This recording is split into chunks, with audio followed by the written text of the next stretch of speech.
Et combattre la résistance aux microbiens, aux antimicrobiens, pardon, c'est l'un des plus grands risques pesant sur la santé et l'environnement. Pour y faire face, le ministère de l'Agriculture, celui de l'Énergie et le ministère de la Santé lancent la mise en œuvre du plan d'action national de lutte contre la résistance aux antimicrobiens à travers une approche One Health au Maroc. Objectif, améliorer les capacités du pays pour la conception et la mise en œuvre aussi de cadres politiques, de plans et de programmes. Pour en parler, nous sommes en direct de Rabat avec Mohamed Bengoumi, responsable régional en production et santé animale au bureau sous-régional de la FAO pour l'Afrique du Nord et coordinateur aussi à la FAO. Bonsoir et merci d'avoir accepté notre invitation. Bonsoir madame et bonsoir à tous les téléspectateurs et merci pour votre invitation. Bienvenue monsieur. La lutte contre la résistance aux antimicrobiens est l'un des plus grands risques pesant sur la santé humaine, animale et environnementale également. Pouvez-vous d'abord nous expliquer pourquoi ? La résistance aux antimicrobiens et la progression d'organismes résistants aux antimicrobiens est une menace sérieuse globale pour l'homme, les animaux et l'écosystème. En effet, les antimicrobiens qui étaient autrefois très efficaces pour le traitement de certaines maladies le sont de moins en moins. L'augmentation de la résistance aux antimicrobiens compromet la lutte contre les agents infectieux chez l'homme et chez l'animal.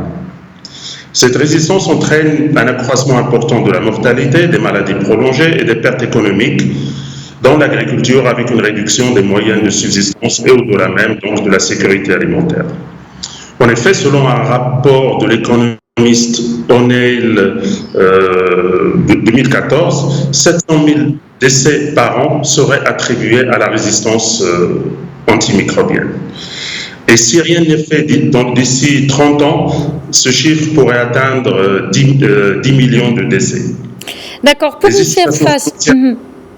Justement, pour y faire face, maintenant, le ministère de l'Agriculture, celui de l'Énergie et le ministère de la Santé, on le rappelle une fois encore, lancent la mise en œuvre du plan d'action national à travers une approche One Health au Maroc. Quelles sont les grandes lignes de ce plan ?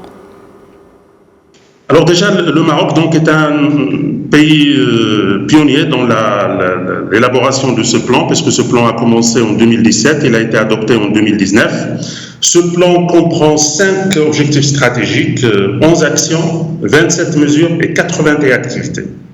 Alors les axes stratégiques sont renforcer le dispositif de gouvernance de la lutte contre la résistance antimicrobienne, parce que ça concerne les 3 secteurs, donc le secteur de l'agriculture, le secteur de l'environnement et le secteur de la santé. Améliorer la sensibilité et la compétence en matière de résistance aux antimicrobiens, renforcer les connaissances à travers la surveillance et la recherche, réduire l'incidence des infections à travers la prévention et le contrôle, et enfin optimiser l'utilisation des antibiotiques en santé humaine et animale. Merci beaucoup à Mohamed Bengoumi, responsable régional en production et santé animale au bureau sous-régional de la FAO pour l'Afrique du Nord et coordinateur à la FAO. Merci d'avoir répondu à nos questions. Merci madame, bonne soirée.